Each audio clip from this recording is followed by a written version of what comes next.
Bonjour à toutes les élèves et à tous les élèves de la classe et bienvenue à cette nouvelle vidéo consacrée au télétravail, un terme que vous avez sans doute déjà beaucoup entendu.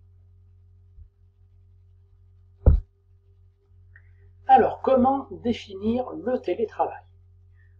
Pour le code du travail, c'est le travail qui peut être effectué dans les locaux de l'entreprise, mais qui est effectué par un salarié hors des locaux de l'entreprise, et ce de façon régulière et volontaire, en utilisant les technologies de l'information et de la communication, et dans le cadre d'un contrat de travail ou d'un avenant à celui-ci.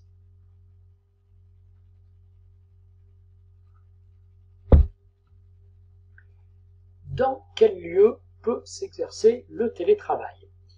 Le télétravail peut s'exercer dans différents lieux. Il peut s'exercer au domicile du salarié, mais pas seulement. En effet, le télétravail peut s'exercer en alternance au domicile de l'employé, mais également dans les locaux de l'entreprise. Il peut également s'exercer dans un espace de coworking.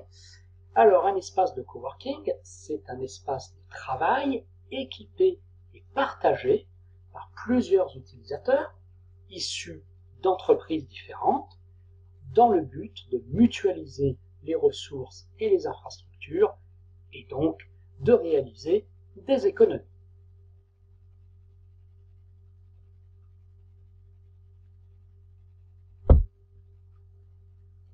Le télétravail, pour qui et pour quelles activités? Alors, le télétravailleur, ça va être un salarié volontaire, c'est-à-dire quelqu'un qui en a manifesté la volonté, et ça va être également un salarié autonome, c'est-à-dire capable d'autonomie, capable de travailler en autonomie. Le télétravail concerne quelles activités? Eh bien, sans faire une liste exhaustive, on peut citer les métiers support, les métiers d'information, les métiers d'employés de bureau, etc., etc.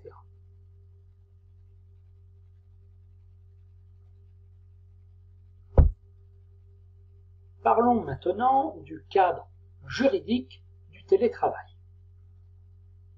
Alors, en principe, et en temps normal, le télétravail se met en place sur la base d'une volonté partagée de l'employeur et du salarié. Mais en cas de circonstances exceptionnelles, comme la force majeure ou une épidémie, le télétravail peut être imposé au salarié.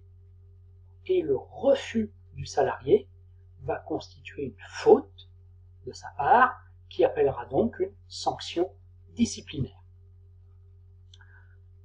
En cas de circonstances exceptionnelles, ce télétravail peut être mis en place et donc imposé pour que l'activité professionnelle et économique continue, bien sûr, et donc pour éviter le chômage technique et le chômage partiel.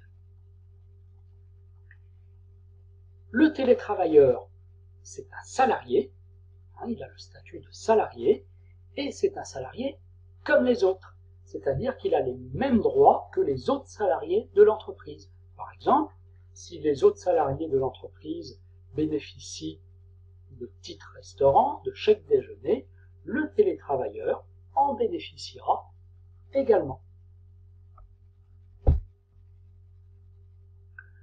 Alors, le télétravail en quelques chiffres, et nous parlons bien du télétravail en temps normal, en période normale. En France, le télétravail concerne au grand maximum 17% des salariés. Selon les sources, ça peut varier entre 8 à 17%. Voilà, 17% grand maximum. En Europe, le télétravail concerne 20% des salariés. Et dans les pays d'Europe du Nord, le télétravail est plus développé et le télétravail concerne 30 à 35% des salariés.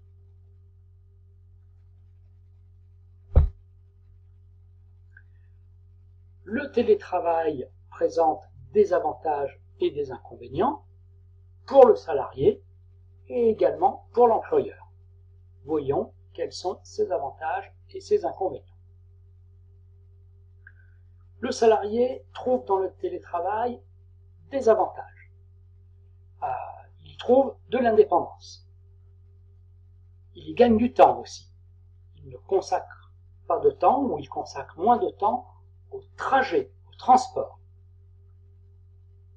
Le salarié réalise aussi des économies, puisqu'il ne fait pas ou moins de trajets pour se rendre dans l'entreprise.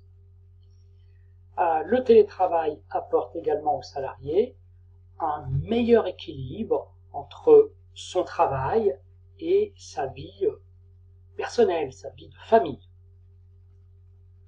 Mais le télétravail a aussi des inconvénients pour le salarié. En télétravail, certains salariés vont ressentir une impression d'isolement, une impression de solitude, et le télétravail fait peser sur le salarié une très forte obligation d'être autonome. Parlons maintenant de l'employeur.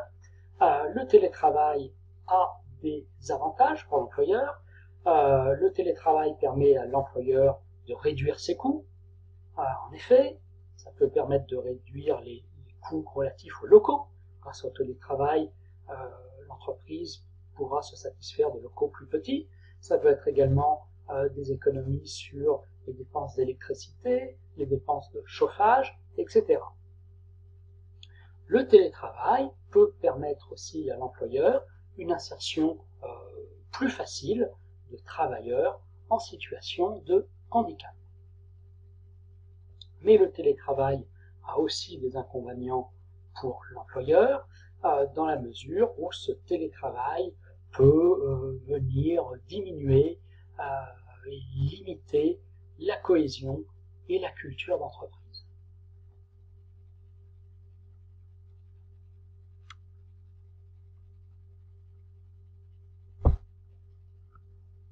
Je vous remercie pour votre écoute et pour votre attention.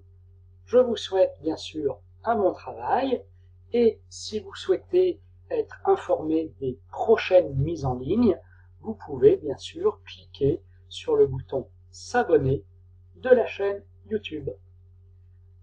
Je vous dis au revoir et à bientôt pour une prochaine vidéo.